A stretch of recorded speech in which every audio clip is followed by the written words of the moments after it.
ಒಂದು ಗಂಡಿನ ಬೆಳವಣಿಗೆಯಲ್ಲಿ 4 ಥರದಲ್ಲಿ ಹೆಣ್ಣು ಬಂದು ಹೋಗ್ತಾಳೆ. ಅವಳಿಗೆ ಸನ್ಯಾಸವೂ ಇಲ್ಲ. ಯಾಕೆ? ಅವಳು ಹುಟ್ಟೇ ಪವಿತ್ರ. ಗಂಡ ಆದರೆ ಅವನು ಪವಿತ್ರ ಆಗ್ಬೇಕಾದ್ರೆ ಉಪನಯನ ಮಾಡಿಕೊಳ್ಬೇಕು. ಯಾಕೆ? ಹೆಣ್ಣಿನ ಮಾತಿಗಷ್ಟು ತಾಕತ್ತು. ಅವಳು ಕಂಪ್ಯಾಷನ್. ತನ್ನ ಮಗನನ್ನು ಗಂಡನನ್ನು ಸರಿದಾರ್ಲಿಕ್ಕೆ ತರಲಿಕ್ಕಿರೋ ಮಾರ್ಗದರ್ಶಿ. ಒಂದು ಹೆಣ್ಣು ಗೊತ್ತಿಲ್ಲದೆ ಪ್ರತಿಜ್ಞೆ ಮಾಡಿದರೆ ಕುರುಕ್ಷೇತ್ರವೇ ಆಗುತ್ತೆ. ದ್ರೌಪದಿ. ಇವತ್ತು ಒಂದು ವಿಚಾರ, ಗುರುಗಳು ಯಾಕೆ ಯಾವಾಗಲೂ ಹೆಣ್ಣು ಮಕ್ಕಳಿಗೆ ಟಾಸ್ಕ್ ಹಾಕ್ತಾರೆ, ಗಂಡು ಮಕ್ಕಳಿಗೆ ಯಾಕೆ ಹೇಳಲ್ಲ ಅಂತ ಒಂದು ಸಣ್ಣ ರೀಸನ್ ಹೇಳ್ತೀನಿ. ನಮ್ಮ ಇಡೀ ಸೃಷ್ಟಿ ನಿಂತಿರೋದು ಹೆಣ್ಣಿಂದ. ಇಡೀ ಸೃಷ್ಟಿ ಏನಿದೆ ಶಕ್ತಿಯಿಂದ ನಿಂತಿರೋದು. ಎಕ್ಸಾಂಪಲ್ ಕೊಟ್ಟು ಬಿಡ್ತೀನಿ. ಭೂದೇವಿ, ಅವಳು ಹೆಣ್ಣು. ಶ್ರೀದೇವಿ, ಫಿನಾನ್ಷಿಯಲ್ ಮ್ಯಾನೇಜ್ಮೆಂಟ್, ಅವಳು ಹೆಣ್ಣು. ನಮ್ಮೆಲ್ಲ ನದಿಗಳ ಹೆಸರು ಹೆಣ್ಣು. ಗೋವು, ಅವಳನ್ನು ಗೋಮಾತಾ, ಮತ್ತು ಹೆಣ್ಣಿಂದನೇ ಅವಳನ್ನು ಗೌರವ ಕೊಡ್ತೀವಿ. ಹಾಗಾದರೆ ಈ ಜಗತ್ತು ಪುರುಷನ್ಗಿಂತ ಶಕ್ತಿಯ ತಾಕತ್ತು ಜಾಸ್ತಿ ಅಂತಾಯಿತು. ಹಾಗಾದರೆ ಜವಾಬ್ದಾರಿ ಯಾರಿಗೆ ಜಾಸ್ತಿ ಆಯಿತು? ಒಂದು ಮನೆ ಯಜಮಾನ 15 ದಿನ ಊರಿಗೆ ಹೋದರೆ ಮನೇಲಿ ಏನೂ ಚೇಂಜಸ್ ಆಗಲ್ಲ. ಆದರೆ ಮನೇಲಿರೋ ಅಮ್ಮ 3 ದಿನ ಅವ್ರ ತವರು ಮನೆಗೆ ಹೋಗಿ ಬಂದರೆ ಆ ಮನೆ ಪರಿಸ್ಥಿತಿ, ಮಕ್ಕಳ ಊಟ ವ್ಯವಸ್ಥೆ, ಇಡೀ ಮನೆ ಒಮ್ಮೆ ಅಲ್ಲೋಲ ಕಲ್ಲೋಲ ಆಗ್ತದೆ. ಸಣ್ಣ ಮನೆ ಎಕ್ಸಾಂಪಲ್. ಹಾಗಾದರೆ ಒಂದು ಗಂಡಿನ ಬೆಳವಣಿಗೆಯಲ್ಲಿ 4 ಥರದಲ್ಲಿ ಹೆಣ್ಣು ಬಂದು ಹೋಗ್ತಾಳೆ. ಮಗಳಾಗಿ, ಹೆಂಡತಿಯಾಗಿ, ತಾಯಿಯಾಗಿ, ಅಜ್ಜಿಯಾಗಿ, ಟೀಚರ್ ಆಗಿ. ಅಲ್ಲೂ ಒಂದು ಪುರುಷನ ವೃದ್ಧಿಗೆ ಅವಳು ಇಷ್ಟು ಕೆಲಸ ಮಾಡ್ಯಾಳೆ. ಹಾಗಾದರೆ ಆ ಹೆಣ್ಣುತನ ಅಷ್ಟು ಪವಿತ್ರ. ಅಗ್ನಿ ಇದ್ದ ಹಾಗೆ. ಯಜ್ಞದಲ್ಲಿ ಅಗ್ನಿ ಮಂತ್ರದಲ್ಲಿ ನೋಡಿ, ಅಗ್ನೇಯೇ ಸ್ವಾಹ ಅಂತೀವಿ. ಅಗ್ನಿಗಲ್ಲ ಬೆಲೆ, ಕೊನೆ ಹೇಳ್ತೀವಲ್ಲ ಸ್ವಾಹಾಕಾರ, ಅದು ಅಗ್ನಿಯ ಹೆಂಡತಿ ಹೆಸರು. ಅಲ್ಲಿ ಶಕ್ತಿಗೆ ಪ್ರಾಧಾನ್ಯತೆ ಉಂಟು ಅಲ್ವಾ? ಹಾಗಾಗಿ ಆ ಹೆಣ್ಣು ಅಷ್ಟು ಪವಿತ್ರ ಅಂಥೇಳಿ ಜಗತ್ತಲ್ಲಿರೋ ಎಲ್ಲ ಪವಿತ್ರ ವಸ್ತು ಅವಳು ಮುಡ್ಕೊಳ್ಳೋದು. ಹೂವು, ಸಿಂಧೂರ, ಬಳೆ, ಚಿನ್ನ, ತಾಳಿ, ಕಾಲಿಗೆ ಕಾಲುಂಗುರ ಅಲ್ವಾ? ಪುರುಷನಿಗೆ ಚಿನ್ನ ವೇದಗಳು ಅಷ್ಟು ಎಂಟರ್ಟೈನ್ ಮಾಡಿಲ್ಲ. ಆದರೆ ಹೆಣ್ಣಿಗೆ ಚಿನ್ನವನ್ನು ಯಾಕೆ ಈ ಎಲ್ಲ ಪವಿತ್ರ ವಸ್ತುಗಳು ಹಾಕಿದರೂ ಒಂದು ಹೆಣ್ಣಿನ ತೂಕಕ್ಕೆ ಅದು ಸಮ ಅಲ್ಲ ಅಂತ ಅದರ ಅರ್ಥ. ಹಾಗಾದರೆ ಆ ಹೆಣ್ಣಾಗಿ ಹುಟ್ಟಿದವಳು, ಅವಳಿಗೆ ಸನ್ಯಾಸವೂ ಇಲ್ಲ. ಯಾಕೆ? ಅವಳು ಹುಟ್ಟೇ ಪವಿತ್ರ. ಗಂಡ ಆದರೆ ಅವನು ಪವಿತ್ರ ಆಗಬೇಕಾದ್ರೆ ಉಪನಯನ ಮಾಡಿಕೊಳ್ಬೇಕು, ಸಂಸಾರದ ಯಜ್ಞ ನಿಯಮಗಳನ್ನು ಮಾಡಬೇಕು, ಮತ್ತು ಅವನು ಸನ್ಯಾಸ ತಗೊಂಡು ಪೂರ್ಣ ಆಗಬೇಕು. ಹೆಣ್ಣಿಗೆ ಅದು ಯಾವ ಸಮಸ್ಯೆ ಇಲ್ಲ, ಅವಳು ಹುಟ್ಟುತ್ತವೇ ಪೂರ್ಣ. ಅದಕ್ಕೆ ದುರ್ಗಾ ಸಪ್ತಶತಿಯಲ್ಲಿ ಏನು ಹೇಳ್ತೀವಿ? ಜಾತವೇದಸೆ ಸುನವಾಮ ಸೋಮ ತಮಾಗ್ನಿವರ್ಣ ತಮಸಾ ಜ್ವಲಂತಿಮ. ನೀನು ಅಗ್ನಿವರ್ಣಗಳು, ಅಗ್ನಿವರ್ಣದವಳು, ತಮಸ್ಸು ಅನ್ನೋ ಗುಣವನ್ನು ನಾಶ ಮಾಡೋಳು ಅಲ್ವಾ? 10 ಜನ ಪಾಠ ಮಾಡಲಿ ಟೀಚರ್ಸು, ವರ್ಕ್ ಆಗೋದು ಹೆತ್ತು ತಾಯಿ ಪಾಠ ಮಾಡಿದ್ದೇ ಜಾಸ್ತಿ ಅಲ್ವಾ? ಒಂದು ಗಂಡು 3 ಜನರ ಮಾತು ಕೇಳ್ತಾನೆ. ತಾನು ಇಷ್ಟಪಟ್ಟ ಹುಡುಗಿ, ತಾನು ಮದುವೆ ಆದ ಹೆಂಡತಿ, ತನಗೆ ಪಾಠ ಮಾಡಿದ್ದು ಟೀಚರು, ಇನ್ನೊಂದು ತನಗೆ ಜನ್ಮ ಕೊಟ್ಟ ತಾಯಿ ಅಲ್ವಾ? ನೀವು ಯಾರೇ ತಗೊಂಡು ಹೋಗಿ ದೊಡ್ಡ ಸಾಧನೆ ಮಾಡಿದ್ದ ಹುಡುಗರನ್ನು ಪ್ರಶ್ನೆ ಕೇಳಿ, ನಿಮಗೊಂದು ಉತ್ತರ ಸಿಗ್ತದಲ್ಲಿ. ನನ್ನ ಪ್ರೈಮರಿ ಟೀಚರ್ ಇದ್ದರು ಅಲ್ವಾ? ನನ್ನ ಲೈಫಿನಲ್ಲಿ ಈ ಸರ್ವೀಸು ಈ ಮಟ್ಟಕ್ಕೆ ಬರಲಿಕ್ಕೆ ಕಾರಣ, ನಾನು ಓದ್ತಾ ಇದ್ದಾಗ ನನ್ನ ಸ್ಕೂಲಲ್ಲಿದ್ದ ಸುಮಾ ಮೇಡಮ್ಮು, ಆಮೇಲೆ ಸುಧಾ ಮೇಡಮ್ಮು, ಆಮೇಲೆ ಜಿಲ್ಲಿ ಟೀಚರು, ಜಾಸ್ತಿ ಟೀಚರ್ಗಳೇ ಇದ್ದಾರೆ. ಯಾಕೆ? ಹೆಣ್ಣಿನ ಮಾತಿಗಷ್ಟು ತಾಕತ್ತು. ಅವಳು ಕಂಪ್ಯಾಷನ್. ಹೆಣ್ಣಲ್ಲಿ ಕಾರುಣ್ಯ ಇರುತ್ತೆ. ನೋಡಿ, ಅವಳು ಹೆಂಡತಿ ಆದಾಗಲೂ ತನಗಿಂತ ಗಂಡನ ಕನ್ಸನ್ನು ಜಾಸ್ತಿ ಮಾಡ್ತಿರ್ತಾಳೆ. ಮೊನ್ನೆ ನ್ಯೂ ಇಯರಲ್ಲಿ ಈ ಹೆಣ್ಮಕ್ಳು ಪಾರ್ಟಿ ಮಾಡಿದ್ದಾಗ ಒಂದು ಪ್ರಶ್ನೆ ಬಂತು, ಗುರುಗಳ ಪ್ರಶ್ನೆ ಹಾಕ್ತಾರೆ. ಪಾರ್ಟಿ ಮಾಡಿ ತಪ್ಪು ಅಂತಲ್ಲ, ಆ ಹೆಣ್ಣಿನ ಜವಾಬ್ದಾರಿ ಅವಳು ಅರ್ಥಾಗ ಅವಳು ತನ್ನ ಮಗನನ್ನು ಗಂಡನನ್ನು ಸರಿದಾರ್ಲಿಕ್ಕೆ ತರಲಿಕ್ಕಿರೋ ಮಾರ್ಗದರ್ಶಿ. ಅವಳೇ ಮಾರ್ಗ ಮಧ್ಯದಲ್ಲಿ ಕೂತು ಎಣ್ಣೆ ಹೊಡೆದ್ರೆ ಏನಾಗ್ಬೋದು ಪರಿಸ್ಥಿತಿ? ಮನೆಯೂ ಹಾಳಾಯಿತು, ಗಂಡ ಹಾಳಾದರೆ ಮನೆ ಹಾಳಾಗ್ತದೆ, ಹೆಣ್ಣು ಹಾಳಾದರೆ ಕುಲ ಹಾಳಾಗ್ತದೆ. ಯಾಕೆ? ಅವಳು ಕುಲದ ದೇವತೆ. ಅವಳು ಒಂದು ಮನೆಯ ಜೆನೆಟಿಕ್ಕನ್ನು ಉಳಿಸೋದು ಆ ಮನೆ ತಾಯಿ. ಒಂದು ಹೆಣ್ಣು ಹಾದಿ ತಪ್ಪಿದ್ಲೋ ಆ ಇಡೀ ವಂಶವೂ ಹಾದಿ ತಪ್ಪುತ್ತೆ. ಸಾಕ್ಷಿ ಗಾಂಧಾರಿ ಒಂದು ಹೆಣ್ಣು ಜವಾಬ್ದಾರಿಯಿಂದಿಟ್ಟರೆ ಅಲ್ಲಿ ಧರ್ಮ ಉಳಿಯುತ್ತೆ. ಸಾಕ್ಷಿ ಕುಂತಿ ಅಲ್ವಾ? ಒಂದು ಹೆಣ್ಣು ಗೊತ್ತಿಲ್ಲದೆ ಪ್ರತಿಜ್ಞೆ ಮಾಡಿದರೆ ಕುರುಕ್ಷೇತ್ರವೇ ಆಗುತ್ತೆ. ದ್ರೌಪದಿ, ಕೃಷ್ಣ ಹೋಗಿ ಸಂಧಾನ ಮಾಡ್ತಾನೆ, ಅವಳು ತಲೆ ಕೆಡಿಸ್ಕೊಳ್ಳೋದಿಲ್ಲ, ಅವನ ತೊಡೆ ರಕ್ತದಿಂದ ತಲೆ ಕಟ್ತೀನಿ ಅಂತಾಳೆ. ಅದರ ಫಲ ಎಷ್ಟು ಜನರ ರಕ್ತ ತಲೆ ತೊಳಿಬೇಕಾಯ್ತದಕ್ಕೋಸ್ಕರ. ಹೆಣ್ಣು ಕ್ರೋಧಕ್ಕೆ ವಶ ಆದಾಗ ಆಗೋ ಅನಾಹುತ. ಇನ್ನೊಂದು, ಇಡೀ ಲಂಕಾ ಹಾಳಾಗಲಿಕ್ಕೆ ಕಾರಣ ಒಬ್ಬಳಿದ್ದಾಳೆ, ಶೂರ್ಪನಖಿ. ಅವಳ ಕಾಮದ ದಾಹ, ರಾಮನ ಮೇಲಿದ್ದ ದಾಹ, ಲಕ್ಷ್ಮಣನ ಮೇಲಿದ್ದ ದಾಹ, ಆ ಒಂದು ದಾಹ ಅವಳಿಗೆ ಸಿಗಲಿಲ್ಲ ಅಂದಾಗ ಅವಳೇನೆಲ್ಲ ಸರ್ಕಸ್ ಮಾಡ್ತಾಳೆ. ಅಣ್ಣನಿಗೆ ಹೋಗಿ ಹಾದಿ ತಪ್ಪಿಸ್ತಾಳೆ. ಇಡೀ ರಾಮಾಯಣಕ್ಕೆ ದಾರಿ ಆಗ್ತದೆ. ಯಾವಾಗ ಒಂದು ಹೆಣ್ಣು ಅವಳ ಹೆಣ್ಣುತನವನ್ನು ತಿಳಿದು, ಆ ಹೆಣ್ಣುತನದ ಪಾವಿತ್ರತೆಯನ್ನು ತಿಳಿದು, ಆ ಹೆಣ್ಣುತನದ ದೈವತ್ವವನ್ನು ತಿಳಿದು, ಯಾಕೆ ನಾನು ಹೇಳ್ತೀನಲ್ಲ, ಹೆಣ್ಣು ಅಂದರೆ ಒಂದು ದೇವಿ. ಅದಕ್ಕೆ ಸನಾತನ ಧರ್ಮ ಹೇಳುತ್ತೆ, ಯತ್ರ ನಾರ್ಯಂತು ಪೂಜ್ಯಂತೆ ತತ್ರ ತಿಷ್ಠಂತಿ ದೇವತಾ. ಎಲ್ಲಿ ಸ್ತ್ರೀ ಜವಾಬ್ದಾರಿಯಿಂದಿರುವ ಸ್ತ್ರೀಗೆ ಗೌರವ ಸಿಗ್ತದೋ, ಕ್ಲಾಸ್ ಹಾಕಿದ್ದೀನಲ್ಲಿ, ಜವಾಬ್ದಾರಿಯಿಂದ ಇರೋ ಸ್ತ್ರೀ ಅವಳಿಗೆ ಗೌರವ ಸಿಗ್ತದೋ, ಎಲ್ಲಿ ಅವಳು ಖುಷಿಯಾಗಿರ್ತಾಳೋ ಆ ಮನೆ ಉದ್ಧಾರ ಆಗುತ್ತೆ. ಸಾಕ್ಷಿ, ನಾನು ದೂರ ಏನು ಹೋಗೋದಿಲ್ಲ. ಇವತ್ತು ನನ್ನ ಮನೆತನ, ನನ್ನ ಅಮ್ಮನ ಮನೆ ಆಗಲಿ ತಂದೆ ಮನೆ ಆಗಲಿ ಸುಭಿಕ್ಷವಾಗಿದೆ ಅಂತ ಕಾರಣ ನನ್ನಿಬ್ಬರು ಅಜ್ಜಿಯಂದರು. ನನ್ನ ಅಮ್ಮನ ಮನೆ ಸುಭಿಕ್ಷವಾಗಿರಲಿ ಕಾರಣ ನಾವು ಎದೆ ತಟ್ಟಿ ಹೇಳುತ್ತದೆ, ನನ್ನ ಅಮ್ಮನ ತಾಯಿ ನಾರಾಯಣಮ್ಮ ಕಾರಣ. ಅವಳ ಅನುಷ್ಠಾನ, ಅವಳ ತಪಸ್ಸು, ಮನೆಗೋಸ್ಕರ ಅವಳು ಮಾಡಿದ ತ್ಯಾಗ. ನನ್ನ ಅಪ್ಪನ ಮನೆ ಸುಭಿಕ್ಷವಾಗಿದೆ ಕಾರಣ, ಅಥವಾ ಈ ಶರೀರಕ್ಕೆ ಇವತ್ತೇನಾದರೂ ಬೆಲೆ ಸಿಗ್ತಿದೆ, ಅದಕ್ಕೆ ನನ್ನ ಅಜ್ಜಿ ಗೌರಮ್ಮನೂ ಕಾರಣ. ಅವಳು ಶಾಸ್ತ್ರಾಧ್ಯಯನ ಮಾಡಲಿಲ್ಲ, ನಿರಂತರ ಗೋಸೇವೆ ಮಾಡಿದ್ಲು, 2 ಸೀರೆ ಉಟ್ಕೊಂಡು ಮಕ್ಕಳನ್ನೆಲ್ಲ ಸಾಕಿದ್ಲು. ಇಡೀ ಜೀವನವೂ ತ್ಯಾಗ ಮಾಡಿ ಅದನ್ನು ಪ್ರಪಂಚಕ್ಕೆ ಅವಳು ತೋರಿಸ್ಲೂ ಇಲ್ಲ. ಕೊನೆ ಶರೀರ ಬಿಡೋ ತನಕನೂ ಇನ್ನೊಬ್ಬರ ಒಳ್ಳೇದು ಬಯಸಿದ್ಲು. ಗಂಡ ಕುಡಿದು ಹೊಡಿತಿದ್ರು, ರಾತ್ರಿ ಅವಳಿಗೆ ಊಟ ಹಾಕಿ ಮಲಗಿ, ತಾಯಿಯ ಸ್ಥಾನ, ಹೆಣ್ಣು ಹೇಗೆ ತಾಯಿ ಆಗ್ಬೋದು ಅನ್ನೋದು ನನ್ನ ಅಜ್ಜಿ ನನ್ನ ಕಣ್ಣೆದುರುಗಡೆ ಪ್ರೂವ್ ಮಾಡಿದ್ರು. ಸೊ ನಾನು ಬೇರೆ ರಾಮಾಯಣದ್ದು ಭಾಗವತದ ಎಕ್ಸಾಂಪಲ್ ಕೊಡಲ್ಲ. ಇನ್ನೊಬ್ಬರ ಅಜ್ಜಿ ಲೈವ್ ಇದ್ದಾರೆ ಈಗಲೂ, ಅಲ್ವಾ? ನಾನು ಯಾವಾಗಲೂ ಹೇಳ್ತೀನಿ, ಅವರಿಬ್ಬರು ನನಗೆ ಶುರು ಗುರುಗಳು, ಆಮೇಲೆ ಎಲ್ಲ ಗುರುಗಳೇ ಬಂದಿತ್ತು, ಅಲ್ವಾ? ನಾನು ಯಾವಾಗಲೂ ನಮ್ಮ ಈಗಿನ ಜನ್ರೇಷನ್ನಿಗೆ ಹೇಳೋದು, ನಿಮ್ಮ ಅಜ್ಜ ಅಜ್ಜಿಗಿಂತ ದೊಡ್ಡ ಗೂಗಲ್ಲು, ನಾಲೆಡ್ಜಿನ ಗೂಗಲ್ಲು, ಗಾಡ್ ಫಾದರು ನಿಮಗೆ ಸಿಗ್ಲಿಕ್ಕೆ ಸಾಧ್ಯ ಇಲ್ಲ. ಯಾಕೆ? They are not the antique. ಅವ್ರ ಆ್ಯಂಟಿಕ್ಸ್ ಅಲ್ಲ. ಏನು ಹೇಳ್ತೀವಿ, ಯಾಕೆ ಅವ್ರ ಮನಸ್ಸು ನೋವು ಮಾಡಬೇಡಿ ಅನ್ನೋದು ಅದಕ್ಕೆ. ನಿಮಗೆ ದುಡ್ಡು ಕೊಟ್ಟರೆ ಅವರೆಲ್ಲ ಸಿಗಲ್ಲ. ನೀವು ಅವರನ್ನು ಏನು ಯಾವುದೇ ವಸ್ತುಗಳಿಂದಲೂ 3 ರೀಪ್ಲೇಸ್ ಮಾಡಲಿಕ್ಕಾಗಲ್ಲ. ಒಂದು ತಾಯಿತನ, ಒಂದು ತಂದೆಯ ಸ್ಥಾನ, ಇನ್ನೊಂದು ಅಜ್ಜ ಅಜ್ಜಿ. ಯಾಕೆ? ತಂದೆ ತಾಯಿಗಿಂತ ಮೊಮ್ಮಕ್ಕಳು ಮೇಲೆ ಮೋಹ ಇರೋದು, ಕನಸನಿರೋದು ಅಜ್ಜ ಅಜ್ಜಿ. ನಾನು ನೋಡಿದ್ದೀನಿ, ಯಾವತ್ತೂ ಅಜ್ಜ ಅಜ್ಜಿ ಮೊಮ್ಮಕ್ಕಳನ್ನು ನೋವು ಮಾಡಲ್ಲ. ಅವರೆಷ್ಟೇ ನೋವು ಮಾಡಿದರೂ ಸಹಿಸ್ಕೊಳ್ತಾರೆ. ಆ ಹಿರಿತನ ಹಣ್ಣಾಗೋದು ಅಂತೀವಲ್ಲ, ಒಬ್ಬ ಮನುಷ್ಯ ಮಾನಸಿಕವಾಗಿಯೂ ಬದುಕಿನಲ್ಲಿ ಹಣ್ಣಾದಾಗ ಅವನಲ್ಲಿ ಏನೆಲ್ಲ ಒಳ್ಳೆತನಗಳು ಕಾಣುತ್ತೆ ಅನ್ನೋದು ನಿಮ್ಮ ಅಜ್ಜಿ ಹತ್ರನೂ ಅಜ್ಜ ಹತ್ರನೂ, ಹಳ್ಳಿಲಿರೋ ವಾತಾವರಣದಲ್ಲಿರೋ ಅಜ್ಜ ಅಜ್ಜಿ ಹತ್ರ ನೀವು ಸ್ಪಷ್ಟ ನೋಡ್ಬೋದಿದೆ. ಅದಕ್ಕೆ ನಾವು ಹೇಳೋದು, ಅವರನ್ನು ವೃದ್ಧಾಶ್ರಮಕ್ಕೆ ಹಾಕಬೇಡಿ. ದೇವ್ರಿಗೆ ಕ್ಷಮಿಸಲ್ಲ, ದೇವರಲ್ಲ ಯಾರೂ ಕ್ಷಮಿಸಲ್ಲ. ಯಾಕೆ? ಒಬ್ಬ ವಯಸ್ಸಾದಾಗ ಪಾಪ ಅವ್ರಿಗೆ ಊಟನೂ ಇಷ್ಟಿಷ್ಟೇ ಮಾಡೋದು. ಅವಾಗ ನಾವು ಅವರ 2 ದಿನ ನಮ್ಮ ಮನೆಗೆ ಬಂದಾಗ ಸಿಟಿಗಳಲ್ಲಿ ಒಂದು ಲೋಟ ಕಾಫಿ ಕೊಡೋಕ್ಕೆ ಎದುರುಗಡೆಯಿಂದ ಕೊಟ್ಟು ಹಿಂದ್ಗಡೆಯಿಂದ ಮಾತಾಡಿ, ಯಾವತ್ತು ಊರಿಗೆ ಹೋಗ್ತಾರೆ, ಅವ್ರು ಕೆಮ್ತ ಅವರನ್ನು ಇರಿಟೇಟ್ ಮಾಡುವಾಗ ಹಿಂದಿನ ನಗಾಡೋದು, ಆ ಹುಚ್ಚಾಟ ಎಲ್ಲ ಬಿಡಿ. ಈಗಿನ ಜನ್ರೇಷನಿಗೆ ನನ್ನ ರಿಕ್ವೆಸ್ಟ್, ನೀವು ಒಂದಿನ ಆ ಏಜಿಗೆ ಹೋಗ್ತೀರಿ. Your kind information. ಇವತ್ತು ನೀವು ಅವರನ್ನು ರೋಡ್ ಬದಿ ಇಟ್ಟು ನೀರು ಕೊಟ್ಟರೆ ಅವತ್ತು ನಿಮ್ಮ ಪರಿಸ್ಥಿತಿ ರೋಡೇ ಆಗಿದ್ರೆ ಏನು ಸಾಯ್ತೀರಿ? ಅದನ್ನು ಗಮನದಲ್ಲಿಟ್ಕೊಳ್ಳಿ. ಇಡೀ ಜಗತ್ತಲ್ಲಿ ಯಾರ ಅನುಗ್ರಹ ಕೆಲಸ ಮಾಡುತ್ತೋ ಗೊತ್ತಿಲ್ಲ. ನಿಮ್ಮ ಮನೆಯಲ್ಲಿರೋ ವಯಸ್ಸಾದವರ ಅನುಗ್ರಹ ಖಂಡಿತವಾಗಿಯೂ ಕೆಲಸ ಮಾಡ್ತದೆ.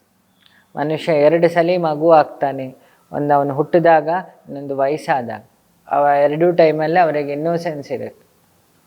ಆ ಇನ್ನೋಸೆಂಟ್ ಮನಸ್ಸುಗಳು ಕಣ್ಣೀರು ಹಾಕಿದರೆ ಯಾವ ಹೋಮ ಮಾಡಿದರೂ ಅದು ನಿಷ್ಫಲ. ಬರ್ಕೊಡ್ತೀನಿ ನಾನು. ಯಾವ ಹೋಮ ಮಾಡಿದರೂ ನಿಷ್ಫಲ, ಯಾವ ಗುರು ಸೇವೆ ಮಾಡಿದರೂ ನಿಷ್ಫಲ. ಯಾಕೆ? ಅವರು ತಮ್ಮ ಪೂರ್ಣಾಹುತಿ ಅಂದರೆ ದೇಹವನ್ನು, ಜೀವನವನ್ನು ಅಂತ್ಯ ಮಾಡುವ ಸಮಯದ ಹತ್ತಿರದಲ್ಲಿರ್ತಾರೆ. ಆವಾಗ ಅವರ ಅಂತಃಕರಣ ತುಂಬ ಶುದ್ಧಿ ಇರುತ್ತೆ. ಆ ಶುದ್ಧೀಕವಾದ ಅಂತಃಕರಣವನ್ನು ಅಳಿಸಬಾರ್ದು. ಮಾತಿಂದ, ನಡತೆಯಿಂದ ನೋವು ಮಾಡಬಾರ್ದು. ಅದು ಯಾರಿಗೂ ಶ್ರೇಯಸ್ಸಲ್ಲ. ಅಲ್ವಾ? ಈ ವೃದ್ಧಾಶ್ರಮನ ನೋಡಿ, ಜೈನ ಧರ್ಮದಲ್ಲಿ ವೃದ್ಧಾಶ್ರಮವನ್ನು ಒಪ್ಪೋದೇ ಇಲ್ಲ ಅವರು. ಉತ್ತರ ಕರ್ನಾಟಕ ಜೈನ್ಸಲ್ಲೆಲ್ಲ ವಯಸ್ಸಾದವ್ರಿಗೆ ಎಷ್ಟು ಬೆಲೆ ಕೊಡ್ತಾರೆ. ಇವತ್ತು ರಾಜಸ್ಥಾನಿಗೆ ಹೋಗಿ ಅಲ್ಲಿ ವಯಸ್ಸಾದವ್ರು ಏನು ಹೇಳ್ತಾರೋ ಅದೇ ತೀರ್ಪು. ನಮ್ದು ಈಗ ಕಾಲರ್ ಟ್ಯೂನ್ ಚೇಂಜ್ ಆಗಿದೆ, ದೊಡ್ಡವರೆಲ್ಲ ಜಾಣರಲ್ಲ ಅಂತ. ಅದರ ಫಲ ಸಿಟಿಗಳಲ್ಲಿ ಈ ಮಟ್ಟಕ್ಕೆ ಸಂಸ್ಕಾರ ಕಿತ್ಕೊಂಡು ಹೋಗಿದ್ದು ಹೇಗೆ ಹೇಳ್ತೀವಿ ಗೊತ್ತಾ? ಆ ಅಜ್ಜ ಅಜ್ಜಿಯ ಪ್ರೆಸೆನ್ಸ್ ಇಲ್ಲಿ. ಮನೇಲಿ ಯಾರ್ಯಾರು ಹಿರಿಯರಿದ್ದರೆ ಹಾಳಾಗಲಿಕ್ಕೆ ಬಿಡಲ್ಲ. 20 ವರ್ಷದ ಹಿಂದಿನ ಬೆಂಗಳೂರು, ಈಗಿನ ಬೆಂಗಳೂರು ಕಂಪೇರ್ ಮಾಡಿ. 20 ವರ್ಷದ ಹಿಂದೆ ವಯಸ್ಸಾದ ಅಜ್ಜಿಯವರು ಕೂಡು ಕುಟುಂಬ ಇತ್ತು. ಈಗೆಲ್ಲ ಒಡೆದು ಕುಟುಂಬ ಆಗಿದೆ. ಗಂಡ ಒಂದು ಫ್ಲ್ಯಾಟು, ಹೆಂಡತಿ ಒಂದು ಫ್ಲ್ಯಾಟು, ಮಕ್ಕಳು ಬೋರ್ಡಿಂಗ್. ಇದರ ಟೋಟಲ್ ಹೆಸರೀಗ ಸಂಸಾರ. ಸೊ ನನ್ನ ಮಾತಿನ ಉದ್ದೇಶ ಇಷ್ಟೇ. ಹೆಣ್ಣು ಜಗತ್ತಿನ ಕಣ್ಣು, ಮನೆಯ ಕಣ್ಣು, ಮನೆಯವರೆಲ್ಲರ ಕಣ್ಣು. ಆ ಕಣ್ಣು ಸರಿ ಟ್ರ್ಯಾಕಲ್ಲಿ ಹೋದರೆ ಇಡೀ ಮೂರನ್ನೂ ಸರಿ ನಡೆಸ್ತಾಳೆ. ಸೊ ಹಾಗಾಗಿ ಹೆಣ್ಣು ಮಕ್ಕಳಿಗೆ ನಾನು ರಿಕ್ವೆಸ್ಟ್ ಮಾಡೋದು, ಈ ಪಬ್ಬಿಗೆ ಹೋಗೋರು, ತಿರುಗಾಡೋರು, ನೀವು ಅದನ್ನು ಅಭಿವ್ಯಕ್ತಿ ಸ್ವತಂತ್ರ ಏನಾರು ಅಂದ್ಕೊಳ್ಳಿ, ಸಮಸ್ಯೆ ಇಲ್ಲ ನನಗೆ. ಆದರೆ ಒಂದು ಇಡೀ ಫ್ಯಾಮಿಲಿಯ ಬೇರು ನೀವು, ಅದಕ್ಕೆ ತಾಯಿ ಬೇರು ಅಂತ. ಯಾವ ಬೇರು ಹಾಳಾದರೂ ಗಿಡ ಸಾಯಲ್ಲ. ತಾಯಿ ಬೇರು ಪೆಟ್ಟಾದರೆ ಪ್ರಕೃತಿಯೇ ಹೇಳ್ತದೆ ಒಂದು ಲಾಜಿಕ್, ಗಿಡ ಸಾಯ್ತದೆ.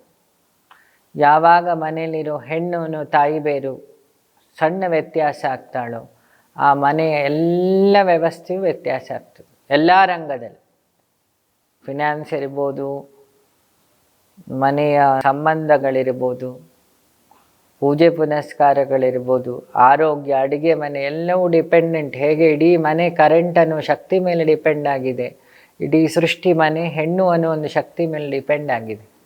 ಇದು ನನ್ನ ಅನುಭವದಿಂದ ಹೇಳ್ತಾ ಇರೋದು. ಸೊ ಯಾರೆಲ್ಲ ಹೆಣ್ಣುತನದಲ್ಲಿರ್ತೀರಿ, ಡೋಂಟ್ ಡಿಗ್ರೇಡ್. ನೀವು ನಿಮ್ಮನ್ನು ಡಿಗ್ರೇಡ್ ಮಾಡ್ಕೊಳ್ಬೇಡಿ. ನೀವು ಪುರುಷರಿಗಿಂತ 3 ಪಟ್ಟು ಪವಿತ್ರವಾದ ಜೀವ.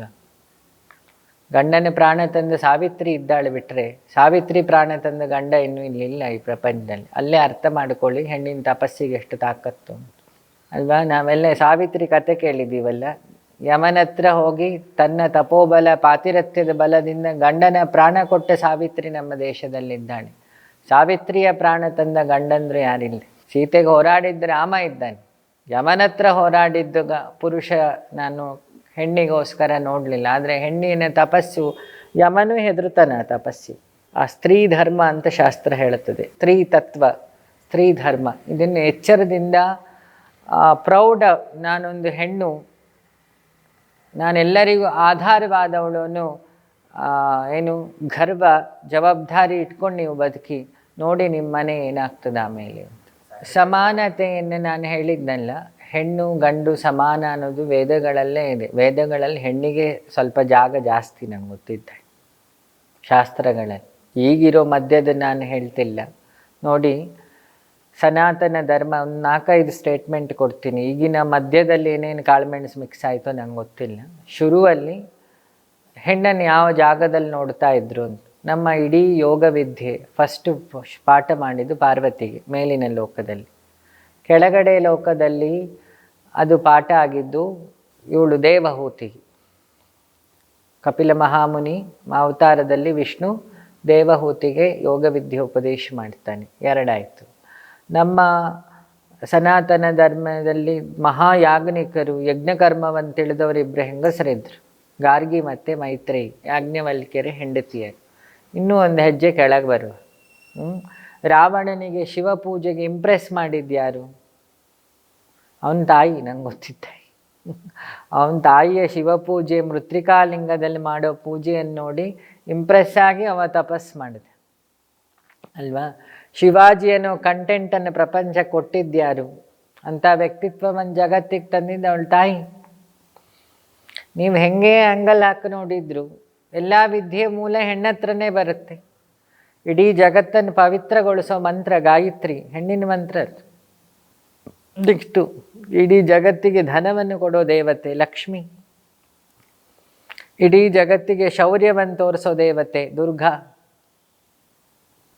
ಅಲ್ವಾ. ಎಲ್ಲ ರಾಜರು ಒಂದು ಯಾಗ ಮಾಡ್ತಿದ್ರಂತೆ ರಾಜ್ಯದ ಸುಭಿಕ್ಷೆಗೆ. ಯಾವ ಯಾಗ? ಚಂಡಿಕಾ ಯಾಗ. ಈಗಲೂ ಉಂಟು ಅಭ್ಯಾಸ ಎಲ್ಲ ಕಡೆ. ಆದರೂ ಅವಾಗ ರಾಜ್ಯದಲ್ಲಿತ್ತು ಅಲ್ವಾ. ಊರು ಕಾಯೋ ದೇವಿ ಯಾರು? ಮಾರಮ್ಮ. ನೀವು ಹಿಂದೆ ಸನಾತನವನ್ನು ಗಮನಿಸಿ, ನಮ್ಮೆಲ್ಲರ ಪಾಪ ಕಳೆಯೋಳು ಯಾರು? ಒಂದು ಹೆಣ್ಣೆ, ಗಂಗೆ. ಕುಂಭಮೇಳ ಅಂತೀವಲ್ಲ, ಎಲ್ಲ ಕುಂಭಗಳನ್ನು ಶುದ್ಧ ಮಾಡೋಳು ಯಾರು? ದೇವಗಂಗಾ ಅಂತ ಅವಳಿಗೆ ಹೆಸರು. ಅವಳ ಸ್ಪರ್ಶ ಆದರೆ ಪಾಪ ಕ್ಷಣದಲ್ಲಿ ಸುಡ್ತದಂತೆ. ಸೊ ಸನಾತನದಲ್ಲಿ ನೋಡಿದರೆ ಎಲ್ಲೂ ಮೇಲೆ ಕೆಳಗೆ ಇರಲಿಲ್ಲ, ಮೇಲೆ ಕೆಳಗೆ ಯಾವುದೂ ಇರಲಿಲ್ಲ. ಯಾಕೆ? ಶ್ರೀಚಕ್ರ ಅನ್ನೋ ದೊಡ್ಡ ವಿದ್ಯೆಯನ್ನು ಪ್ರಪಂಚಕ್ಕೆ ಕೊಟ್ಟವಳು ಲೋಪಾಮುದ್ರ, ಅಗಸ್ತ್ಯರ ಹೆಂಡತಿ, ನಮ್ಮ ಕಾವೇರಿ ತಾಯಿ. ಅದಕ್ಕೆ ಹೇಳೋದು ಕಾವೇರಿ ನೀರು ಅಂದರೆ ಶ್ರೀವಿದ್ಯೆ, ಜ್ಞಾನದ ನೀರದು. ಆ ನೀರನ್ನು ಭಕ್ತಿಯಿಂದ ಕುಡಿದು ನೋಡಿ. ಈಗ ಒಂದು ಯೋಗಿಗಳಿದ್ದಾರಲ್ಲ, ನರ್ಮದಾ ನೀರು ಕುಡಿದು ಬದುಕ್ತಾ ಇರೋದು. ಒಬ್ಬರು ಅವಧೂತರು ಇದ್ದಾರೆ, ಇವತ್ತು ಇದ್ದಾರೆ. ರಿಸರ್ಚ್ ಎಲ್ಲ ಆಯಿತು ಅವ್ರ ಮೇಲೆ. 2-3 ವರ್ಷದಿಂದ ಊಟ ನೀರೇನಿಲ್ಲ. ಕಾವೇರಿ ನೀರಿಗೂ ಅದೇ ತಾಕತ್ತಿದೆ, ತುಂಗೆಗೂ ಅದೇ ತಾಕತ್ತಿದೆ. ನಾವು ಅದನ್ನು ದೇವರು ಅದನ್ನು ಆ ಸ್ಯಾಂಟಿಟಿಯಲ್ಲಿ ತಗೊಂಡು ಕುಡಿದಿದ್ದು ಹೌದಾದರೆ ನಾವು ಅವ್ರ ಹಾಗಾಗ್ತೀವಿ, ಯಾವ ಸಂಶಯ ಇಲ್ಲ. ನಾವು ಕುಡಿಯೋದು ನೀರು ಮತ್ತು ಅಲ್ಲಿಂದ ಕೈ ತೊಳೆಯೋದು. ಅವರು ಕುಡಿದಿದ್ದು ನೀರು ಒಂದಿಲ್ಲ, ನರ್ಮದಾ ಮಾತಾ ಅಂತ. ಆ ಮನುಷ್ಯ ಆ ನರ್ಮದಾವನ್ನು ತಲೆ ಮೇಲೆ ಇಟ್ಕೊಂಡು ಪರಿಕ್ರಮಣ ಮಾಡ್ತಿದ್ರಂತ ಇಡೀ ಗಿರಿ. ಈಗಲೂ ಮಾಡ್ತಾರೆ. ಜೊತೆಗಲ್ಲೆಲ್ಲ ಕ್ಲೀನ್ ಮಾಡಿಸ್ತಾರೆ, ಅಲ್ಲೆಲ್ಲ ಗಿಡಗಳನ್ನು ಹಾಕಿಸ್ತಾರೆ. ಯಾವಾಗ ನಮ್ಮ ಹತ್ತಿರ ಇರೋ ನದಿಯನ್ನು, ತಾಯಿಯನ್ನು, ಗೋವನ್ನು, ಅನ್ನ ಹಾಕಿದ ರೈತರನ್ನು, ರಕ್ಷಣೆ ಮಾಡೋ ಯೋಧರನ್ನು, ನಮಗೆ ಜೀವನ ಹೇಳಿಕೊಟ್ಟು ಗುರುಗಳನ್ನು ಯಾವತ್ತು ನಾವು ಗೌರವಿಸ್ತೀವೋ ಅವತ್ತು ನಾವು ದೈವತ್ವಕ್ಕಿಂತ ಮೇಲಿನ ಸ್ಥಿತಿಗೆ ಹೋಗ್ತೀವಿ, ಯಾವ ಸಂಶಯ ಇಲ್ಲ. ಅದು ಯಾರೇ ಆಗಿರಲಿ. ಪಾನಿಪುರಿ ಮಾಡೋದು ಹೇಳಿಕೊಟ್ಟ ಅಂಗಡಿಯವನಾದರೂ ಅವನು ಗುರುವೇ, ಡ್ರೈವಿಂಗ್ ಹೇಳಿಕೊಟ್ಟವನು ಗುರುವೇ, ನಿಮಗೆ ಬಟ್ಟೆ ಹೇಗೆ ಹಾಕಬೇಕು ಅಂತ ಡ್ರೆಸ್ ಸೆನ್ಸ್ ಹೇಳಿಕೊಟ್ಟವನು ಗುರುವೇ. ಎಲ್ಲದರಲ್ಲೂ ಗುರು ಅನ್ನೋದು ಒಬ್ಬ ವ್ಯಕ್ತಿ ಅಲ್ಲ, ಗುರು ಅನ್ನೋದು ಒಂದು ನಾಲೆಡ್ಜಿನ ಸಮೂಹ. ಘನ ವಸ್ತುವನ್ನು ಗುರು ಅಂತ ಹೇಳೋ ಶಬ್ದದಲ್ಲಿ ಹೇಳು. ಸೊ ಹಾಗೆ ಸಮಾನತೆ ಹಾಗಿರಬೇಕು. ಆ ಥರ ಸಮಾನತೆ, ಉದ್ಯೋಗದಲ್ಲಿ ಸಮಾನತೆ. ಯಾಕೆ? ಹೆಣ್ಣು ಗಂಡನ ಸರಿದಾರಿಗೆ ತರೋಳು. ಈ ಜಗತ್ತನ್ನು ಸರಿ ಮಾಡಲಿಕ್ಕೆ ತಾಕತ್ತಿರೋದು ಶಕ್ತಿಗೆ ಮಾತ್ರ. ಹಾಗಾಗಿ ಎಲ್ಲ ಮಹಿಷಾಸುರ ಬಂದಾಗಲೂ ಎಲ್ಲ ದೇವತೆಗಳು ಓಡೋಗಿ ಒಬ್ಬಳನ್ನು ಕರೆದ್ರು. ಯಾರನ್ನು? ಶಕ್ತಿಯನ್ನು, ಆದಿಶಕ್ತಿಯನ್ನು. ಶಿವ, ವಿಷ್ಣು, ಬ್ರಹ್ಮ ಎಲ್ಲ ಹೋಗಿ ಕರೆದ್ರಲ್ಲ ಮಹಿಷನ ಉಪಟಳ ಸಾಯಿಸ್ಲಿಕ್ಕಾದಾಗ. ಹಾಗಾದರೆ ಶಕ್ತಿಗೆ ಸರಿ ಮಾಡಲಿಕ್ಕೆ ತಾಕತ್ತಿರೋದು ಅವಳಿಗೆ ಅಂತಾಯ್ತಲ್ಲ ಅಲ್ವಾ. ಎಂಥ ರಾಜಕಾರಣದ ಅಸ್ತವ್ಯಸ್ತ ಆದಾಗ ಕೊಲ್ಲೂರಲ್ಲಿ ಹೋಗಿ ಚಂಡಿಯಾಗ ಮಾಡೋದು ಯಾಕೆಲ್ಲರೂ ಅಲ್ವಾ. ಆ್ಯಕ್ಟರ್ಸ್ ಆಗಲಿ, ರಾಜಕಾರಣಿಗಳಾಗಲಿ ಶತಚಂಡಿ ಮಾಡೋದು ಯಾಕೆ ಕೊಲ್ಲೂರಲ್ಲಿ? ಅವಳೊಬ್ಬಳ ಕೈಲಿ ರಿಪೇರಿ ಮಾಡಲಿಕ್ಕೆ ಸಾಧ್ಯ ಇದೆ. ಎಷ್ಟೋ ಜನ ಕುತ್ತಿಗೆಗೆ ಹಗ್ಗ ಬಂದಾಗ ಮೈಸೂರು ಚಾಮುಂಡಿ ಹತ್ರ ಹೋಗಿ ಮಂಡಿ ಉರೋದು ಯಾಕೆ? ಅಂಥ ಶನಿ ಶಿವನಿಗೆ ಹಿಡಿದಾಗ ಕಪಾಲ ಒಡೆದಾಕಿದ್ಯಾರು? ಅನ್ನಪೂರ್ಣೆ, ಅವಳೊಬ್ಬಳು ಶಕ್ತಿ. ಸೊ ಈ ಕಾನ್ಸೆಪ್ಟ್ ನಮಗೆ ತಲೆಗೆ ಹೋದರೆ ಎಲ್ಲೂ ಹೆಣ್ಣನ್ನು ಕೀಳಾಗಿ ಈ ಸೃಷ್ಟಿ ನೋಡಲಿಲ್ಲ. ಈ ಮಧ್ಯದಲ್ಲಿ ಏನಾಗಿದೆ ನನಗೆ ಗೊತ್ತಿಲ್ಲ. ನಾನು ಶಾಸ್ತ್ರಗಳು, ನಮ್ಮ ಸನಾತನ ಧರ್ಮ ಹೆಣ್ಣನ್ನು ಎಲ್ಲಿಟ್ಟಿತ್ತು ಅನ್ನೋದಕ್ಕೆ ಸಾಕ್ಷಿ ಕೊಟ್ಟೆ. ಸತಿ ಸಾಗಮನ ಬಂದಿದ್ದೇಗೆ, ತನ್ನ ಪತಿಯೇ ಪರದೈವ ಅಂತ ಹೇಳಿ ಪಾರ್ವತಿ ಸತಿಯಾದವಳು ಅಗ್ನಿಗಾರಿ ಗಂಡನಿಗೋಸ್ಕರ ಪ್ರಾಣತ್ಯಾಗ ಮಾಡಿದ. ಅದು ಪ್ರೀತಿಯ ಪರಾಕಾಷ್ಠೆ. ಅದಾದಮೇಲೆ ಏನು ಮಾಡಿದರು? ಅಂಧವಿಶ್ವಾಸಕ್ಕೆ ತಂದು ಹೆಂಡತಿಗೆ ಇಷ್ಟ ಇಲ್ಲ ಅಂದರೂ ಗಂಡನಿಗೋಸ್ಕರ ಹಾರಿಸಿದ್ರು. ಅದೆಲ್ಲ ತಪ್ಪೆ, ಅದು ಧರ್ಮದಲ್ಲಿರೋ ದೋಷಗಳು. ನಾನು ನಿಮಗೆ ಹೇಳಿದ್ದು ಧರ್ಮದಲ್ಲಿರೋ ಒಳ್ಳೆಯ ಗುಣಗಳನ್ನು. ಧರ್ಮದಲ್ಲಿ ದೋಷ ಹುಟ್ಟೋದು ಯಾವಾಗ? ಅದು ಈಗ ನಾಲೆಡ್ಜು ಡೈಲ್ಯೂಟ್ ಆಗ್ತಾ ಆಗ್ತಾ ಆಗ್ತಾ ಆಗ್ತಾ ಅಲ್ವಾ, ಅದು ಎಲ್ಲ ಧರ್ಮದಲ್ಲೂ ಆಗಿದೆ, ಅದು ಬರೀ ಸನಾತನ ಧರ್ಮದಲ್ಲಂತಲ್ಲ. ಎಲ್ಲ ಧರ್ಮದಲ್ಲಿ ಯಾವಾಗ ಜನರಲ್ಲಿ ತಪಸ್ಸು ಕಮ್ಮಿ ಆಗುತ್ತೋ, ಅಧ್ಯಯನ ಕಮ್ಮಿ ಆಗುತ್ತೋ, ಅನುಷ್ಠಾನ ಕಮ್ಮಿ ಆಗುತ್ತೋ, ವೈಚಾರಿಕತೆ ಕಮ್ಮಿ ಆಗುತ್ತೋ, ಚಿಂತನೆ ಕಮ್ಮಿ ಆಗುತ್ತೋ, ಮನೆಯಲ್ಲೂ ಧರ್ಮ ಡೈಲ್ಯೂಟ್ ಆಗುತ್ತೆ, ಪ್ರಪಂಚದಲ್ಲೂ ಡೈಲ್ಯೂಟ್ ಆಗ್ತದೆ. ಹೊಣೆ ಧರ್ಮದ ರಚನೆ ಮಾಡಿದ ಋಷಿಗಳದ್ದಲ್ಲ, ಧರ್ಮವನ್ನು ಆಚರಣೆ ಮಾಡಿದ್ದು ಧರ್ಮ ಏನು ಅಂತ ತಿಳಿದಿರೋ ಮೂರ್ಖರೇನು. ಅದು ಇಸ್ಲಾಂ ಧರ್ಮ ಇರ್ಬೋದು, ಕ್ರಿಶ್ಚಿಯಾನಿಟಿ ಇರ್ಬೋದು, ಬೌದ್ಧ ಧರ್ಮ ಇರ್ಬೋದು, ಹಿಂದೂ ಸನಾತನ ಧರ್ಮ ಇರ್ಬೋದು, ವೀರಶೈವ ಧರ್ಮ ಇರ್ಬೋದು ಅಲ್ವಾ. ಬಸವಣ್ಣ ಹೇಳಿದ್ದ ಸಿದ್ಧಾಂತ ಈಗ ಆ ಮಟ್ಟಕ್ಕಿರೋದು ಕಮ್ಮಿ. ನಾವೇ ನೋಡ್ಬೋದು, ಬುದ್ಧ ಹೇಳಿದ್ದ ತಪಸ್ಸಿಗೆ ಬೌದ್ಧ ಭಿಕ್ಷುಗಳಲ್ಲಿ ಕಮ್ಮಿ. ಆಚಾರ್ಯತ್ರಯರು ಹೇಳಿದ್ದ ಸನ್ಯಾಸ ಈಗ ಎಲ್ಲೋ ಬೆರಳೆಣಿಕೆ. ಜೈನ ಧರ್ಮದ ಆ ಅನುಷ್ಠಾನ, ಋಷಭನಾಥನ ನೇಮಿನಾಥನ ಅನುಷ್ಠಾನ ಈಗ ಬೆರಳೆಣಿಕೆ. ಕಾಲಧರ್ಮ ಅನ್ನೋದು 12 ಇದ್ದ ಮುಳ್ಳ 6ಗೆ ಬರ್ತಾ ವ್ಯತ್ಯಾಸ ಅರ್ಧ ಆಗಿದೆ ಅಂತ. ಯಾಕೆ 12 ಇಲ್ಲ, ಈಗ 6 ಇರೋದು. ಆ 6ರಲ್ಲಿ ಒಳ್ಳೇದು ಹುಡುಕೋ ಪ್ರಯತ್ನ ಮಾಡಬೇಕಷ್ಟೆ. ಯಾಕೆ ಲೆನಿನ್ ಕಮ್ಯುನಿಸ್ಟನ್ನು ಶುರು ಮಾಡಿದಾಗಿದ್ದ ಸಿದ್ಧಾಂತ ಬೇರೆ, ಈಗಿನ ಕಮ್ಯುನಿಸಮಲ್ಲಿರೋ ಸಿದ್ಧಾಂತಗಳೇ ಬೇರೆ. ಅಂಬೇಡ್ಕರ್ ಕೊಟ್ಟ ಸಿದ್ಧಾಂತ ಬೇರೆ, ಈಗ ಅಂಬೇಡ್ಕರ್ನ ಫಾಲೋವರ್ಸಲ್ಲಿ ಆ ಮಟ್ಟದ ಕ್ಲಾರಿಟಿಯನ್ನು ನೋಡೋದು ಕಷ್ಟ, ಎಲ್ಲೋ ಬೆರಳೆಣಿಕೆ ಇರ್ಬೋದು. ಆಗಿನ ರಿಫಾರ್ಮರ್ಗಳು, ಸೊಸೈಟಿಗೋಸ್ಕರ ಹೋರಾಟ ಮಾಡಿದ ಬ್ರಹ್ಮಶ್ರೀ ಗಾಂಧೀಜಿ ಅವರ ಸಿದ್ಧಾಂತಗಳಲ್ಲಿ ಈಗ ಅವರ ಫಾಲೋವರ್ಸಲ್ಲಿ ಯಾಕೆ ನಾನೇ ಹೇಳ್ತೀನಿ, ನನ್ನ ಗುರುಗಳ ಹತ್ರ ಇರೋ 100% ಗುಣ ಎಲ್ಲ ನನ್ನ ಕೈಲಿ ಸಾಧ್ಯ ಇಲ್ಲ. ವಿ ಫಾಲೋಸ್ 2 ಥಿಂಗ್ಸ್, ಒಂದು ಪ್ರಾರ್ಥನೆ, ಒಂದು ಹ್ಯುಮ್ಯಾನಿಟಿ ಆ್ಯಂಡ್ ಸರ್ವೀಸ್.